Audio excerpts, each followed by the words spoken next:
To free motion quilt on the Viking Designer Epic is wonderful because of all the space and lighting that you have with this machine. So let me show you a couple things that help me become a better free motion quilter and what settings we need to do. So first off, the one thing I always recommend is to reach for your straight stitch throat plate. Remember, it stores kind of right down here inside there. Good. So when you go ahead and take it off, one thing that's nice is that it automatically will switch over to make sure I don't pick a zigzag. A straight stitch throat plate means that I have a lot more stability with the needle going in and out of the fabric as I'm moving it in all those crazy directions. So watch this. When I pick a zigzag, it says, nope, you can't do that because it knows that I switched the foot. So that is a fabulous safety option. The open toe free motion spring foot is the foot that I recommend. That's the one that your Husqvarna Viking store will recommend as well. It's worth it, just get it. You do need to actually unscrew your foot, just like you do when you have to put on your embroidery foot. Notice I love the magnet screwdriver that comes with this. Just make sure that this little silver part, the arm, is above your needle screw. So this will definitely make everything work correctly.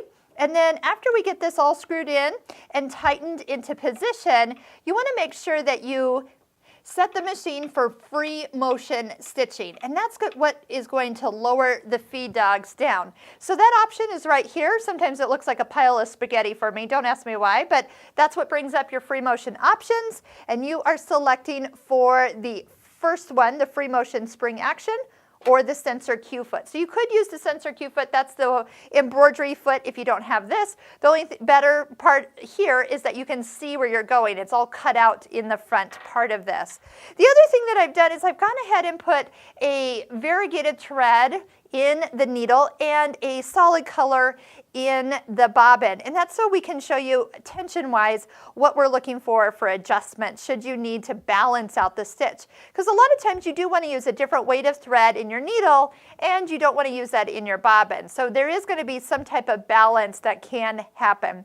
You could also take advantage of what's called your speed limit. By touching here, minus, you could bring your speed about halfway, and then that would act as kind of a cruise control should you want to use your start-stop button, or just so you know when you step on your foot control, it's not going to be going at full speed. So let's just go ahead and take a few stitches and we'll show you what we're looking at. So by the way, this is full speed right now. My foot is all the way down on the foot control and it's nice and controlled. So let's just go ahead and stop. We'll cut the thread and take a look at the back of the fabric and see how the stitches are looking. So that's kind of what it looks like on the front.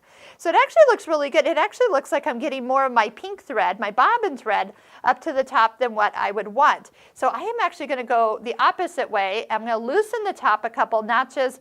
It was at 4. I'm going to go ahead and take it down to 3. Usually I'll recommend that you change it a whole number, not just one touch.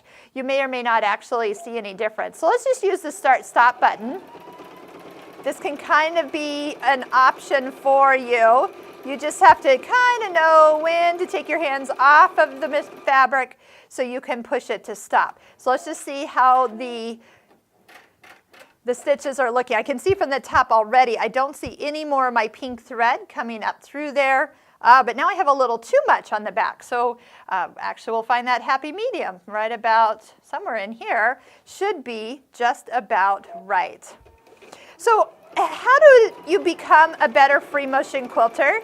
You really need to just start quilting your quilts. I did use some of my friends over at Craftsy for some online classes to help kind of become a better quilter. So we'll put some of those links below this YouTube video and have a place where you can try out and learn from some experts about free motion quilting.